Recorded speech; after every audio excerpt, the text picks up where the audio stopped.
Hello friends, welcome back to new video. Today I'll be explaining you about interview questions related to SU24. Why SU24 is used and what are the different tables present in that. How do you get those values and all. I'll be explaining about that. So basically what is SU24? It is this C code is used for maintaining authorization objects. Okay, maintaining authorization objects and its values. Okay, so basically when you execute SU24, the first question it will be like, how will you get whenever role is created, whenever any role is created, you add a T code here. And when you add a T code, when you go for authorizations and check from where does this authorization objects gets pulled from? Your answer should be it will get pulled from SU24. Okay. SU24, and whenever you see in SU24 you have different columns here like check indicators, default, mandatory, and object. So check indicators, what are check indicators and what are default? What's mean by default? What's mean by mandatory? And you have things here like status, object, field name, activity. Okay, from where does this SU24 gets data?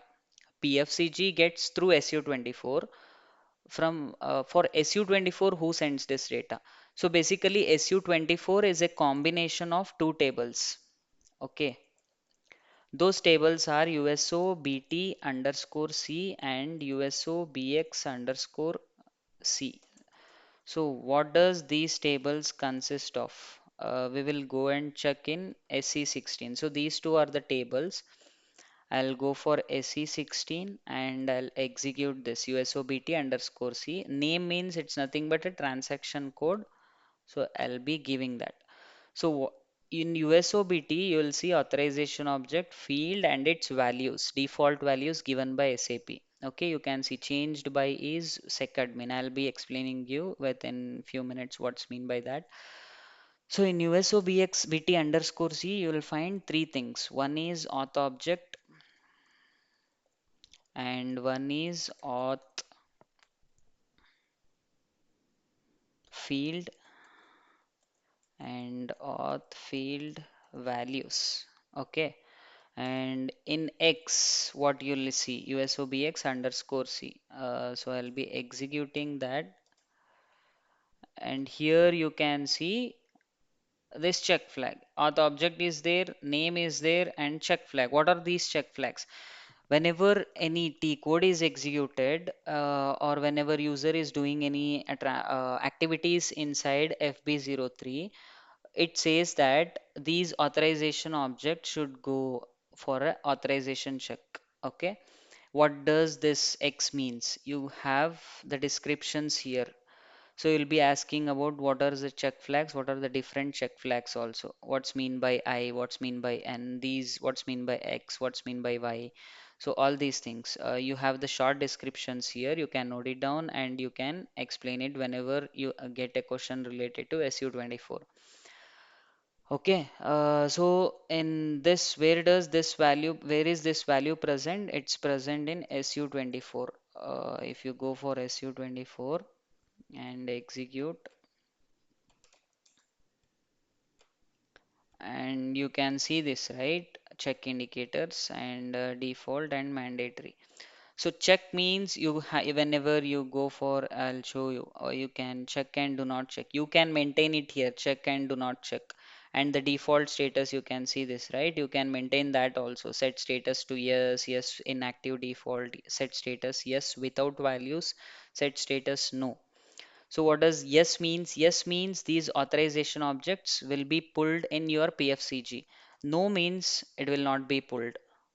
Okay, if you want to change, you can change. It's like that. So basically, this is related to SU24 and its data. So now the question will be, from where does these tables get data from? Okay, so basically for that, let me write USOBX is for auth check flags. Okay, And where does these tables get data from? So at the time of implementation, you have to execute SU25, the first step of SU25, first step of SU25. And there is a table called SU22. Okay, it is similar to SU24 only. It is similar to SU24 only, but this SU22 is a copy of a standard table called USOBT and USOBX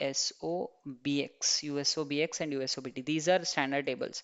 So what values are present? It's the same. Again, it will be the same. These values only, the same values only. But the difference is this is SAP standard tables, SAP standard values. You'll be changing the values here, not here. Okay, so these will be every time SAP standard values only. So I'll just go and execute this. You just check this. So you can see this here, right? Changed by is SAP. But whenever you execute USOBT underscore C, you don't see change by as SAP. You'll see this security admin 265. Why? I'll show you that. You have to go for SU25 and see, this is initial fill customer table. At the time of implementation only this step, first step will be executed. Okay. And the user who executed this is security admin 265. Because of that, we are getting his name there. Okay. After the this should be executed only at the first time and not every time. Okay. After that, you should never touch that. If you do that, if you do that, what happens is, if you have done any changes in SU24, all those changes will be reflected back to the SAP standard values. Basically, what does this SU25 do is it copies SU22 data to SU24. Okay. It copies the data from SU22 to SU24. So this is related to SU25. And one more thing which I have to tell you is, this is as of now I'm showing you it in Fiori screen. But in ECC, how does this look like is, whenever you execute slash n SU24,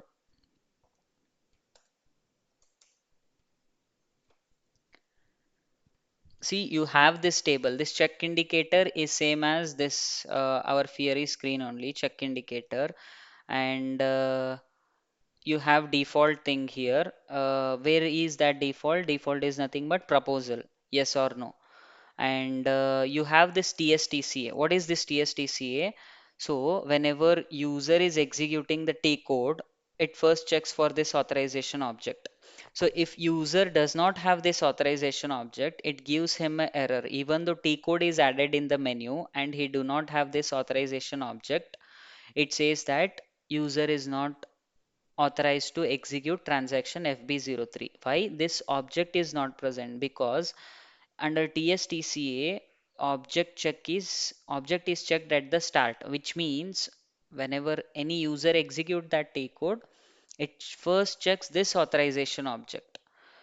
Okay, the same thing is in mandatory, which you can see here. Okay, this mandatory F underscore BKPF BUK. F underscore BKPF BUK. This is in ECC, this is in Fiori. These are normal differences here. The this things remains the same. Let's go for TSTCA. So it's TSTCA table, right? They might ask you what is TSTCA table also. So you can mention like what's mean by TSTCA and all. So I'll just put it here. TSTCA table. What is this table?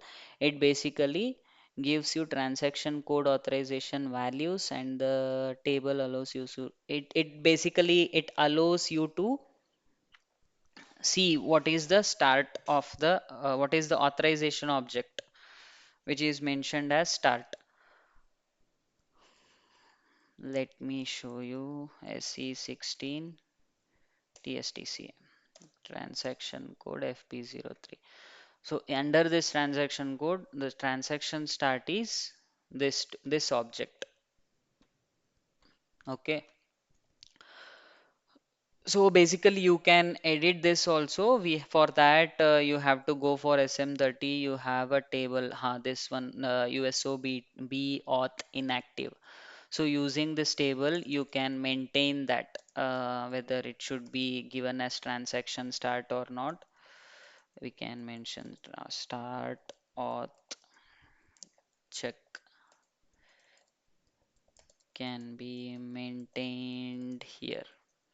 Okay, this is the table USOB auth inactive. Okay, and in this table you will get which are the authorization object that will be checked for the particular T code. Start checks of the particular T code, not all the objects, just the start check, uh, which is maintained as.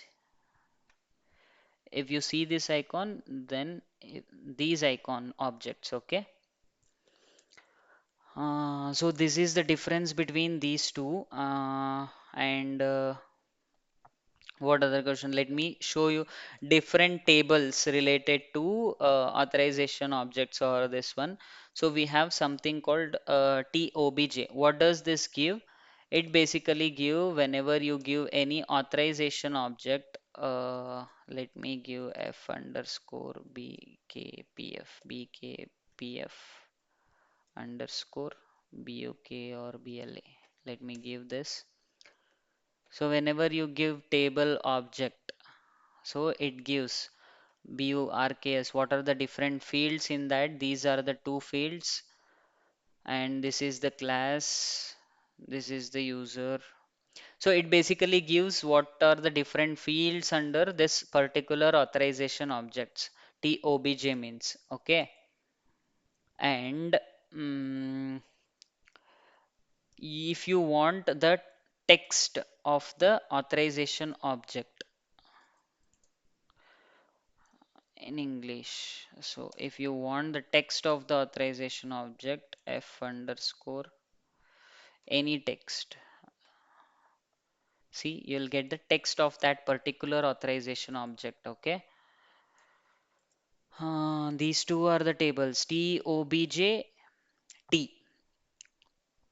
And let me remember. So basically, these are the tables which is related to that. Yeah, so this will be for this video. These are the interview questions related to SU24. Okay. That's it. If you like this video, just like, share, and subscribe it to your friends who are giving interviews. It will be helpful to them. Okay, thank you.